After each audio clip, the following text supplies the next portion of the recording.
सरकारों का मानना है कि हमें और नॉमिनेशन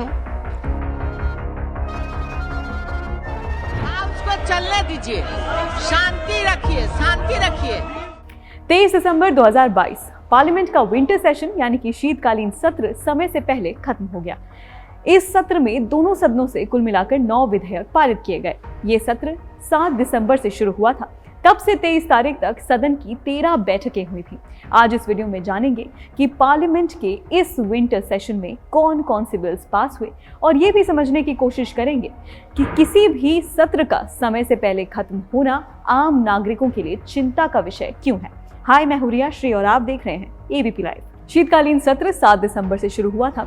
इसे 29 दिसंबर को खत्म होना था, लेकिन सरकार का कहना है कि दोनों सदनों की बिजनेस एडवाइजरी कमेटी बीएसी की बैठक में सबकी मंजूरी से सत्र जल्दी खत्म करने का फैसला लिया गया। शीतकालीन सत्र के दौरान लोकसभा में 7 और राज्यसभा में 9 बिल पास हुए। तवांग झड़प को लेकर विपक्ष सरकार से बहस की मांग पर अड़ा रहा, लेकिन इस पर चर्चा नहीं हुई।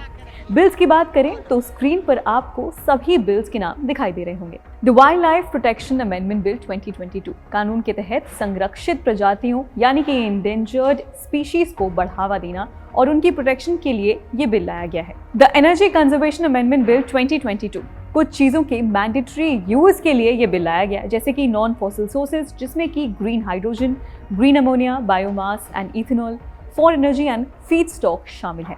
The new Delhi arbitration centre amendment bill 2022 इस बिल का उद्देश्य नई दिल्ली इंटरनेशनल आर्बिट्रेशन सेंटर का नाम बदलकर इंडिया इंटरनेशनल आर्बिट्रेशन सेंटर करना है।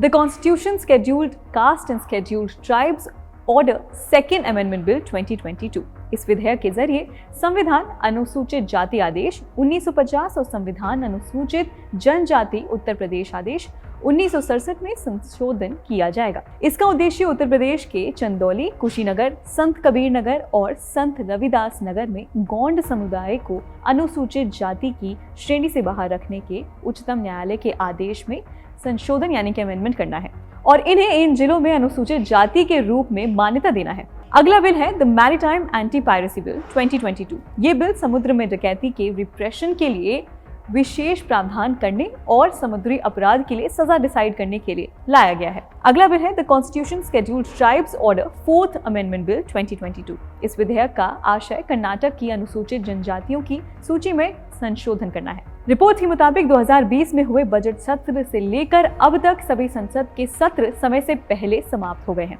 6 दिन पहले ही अनिश्चित काल के लिए स्थगित किया गया शीतकालीन सत्र लगातार 8वां सत्र है, जिसकी अवधि कम की गई है। शीतकालीन सत्र में कामकाज का लेखा जोखा। शीतकालीन सत्र में सरकार की मंशा 23 बिल को पास कराने की थी, जिसमें 16 नए थे और 7 पुराने थे।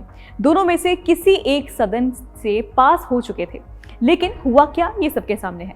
अगर तय समय तक संसद चलती तो निश्चित तौर पर कुछ और नए बिल पास होते और चर्चा भी होती, लेकिन जरूरी छुट्टी थी उस वक्त। लोकसभा के इस सत्र के दौरान 13 बैठकें हुई और इस सदन में 68 घंटे और 42 मिनट काम हुआ। लोकसभा में 97% कामकाज हुआ और कई अहम बिल्स पास किए गए।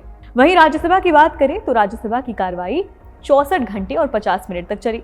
102% वहां पर कामकाज हुआ। इनिशियली सत्र को 7 दिसंबर से 29 दिसंबर तक चलना था और 17 बैठकें होनी थी। संसद सत्र जल्दी खत्म होने का आम आदमी पर क्या प्रभाव पड़ता है, ये भी समझ लेते हैं। सरकार का कहना है कि दोनों सदनों की बिजनेस एडवाइजरी कमेटी की बैठक में सबकी मंजूरी से ही सत्र को जल्दी खत्म करने का फैसला लिया गया, लेकिन संसद सत्र जल्दी खत्म होने का आम आदमी यानी कि मुझ पर और आप पर काफी प्रभाव पड़ता है। ये बात समझनी जरूरी है कि पार्लियामेंट सेशन एक लौती जगह होती है जहां पर इलेक्शन कैंपेन के बाद परिवर्तन पर जोर दिया जाता है। ये सेशन टैक्स पेयर के पैसों से चलता है। ऐसे में जितना टाइम पार्लियामेंट सेशंस में जरूरी चीजों पर डिस्कशंस के लिए मिलेगा उतना बेहतर होता है। सत्र समय से पहले खत्म होने से न सिर्फ टैक्स पेयर्स के पैसे बर्बाद होते हैं, बल्कि इससे इंतजार की अवधि भी और लंबी हो जाती है। इंतजार चेंज का, इंतजार चीजें ठीक होने का। फिलहाल इस रिपोर्ट में इतना ही। इस मामले पर आपकी क्या राय है हमें नीचे कमेंट सेक्शन में जरूर बताइए और बाकी खबरें जानने के लिए आप देखते रहिए एबीपी लाइव।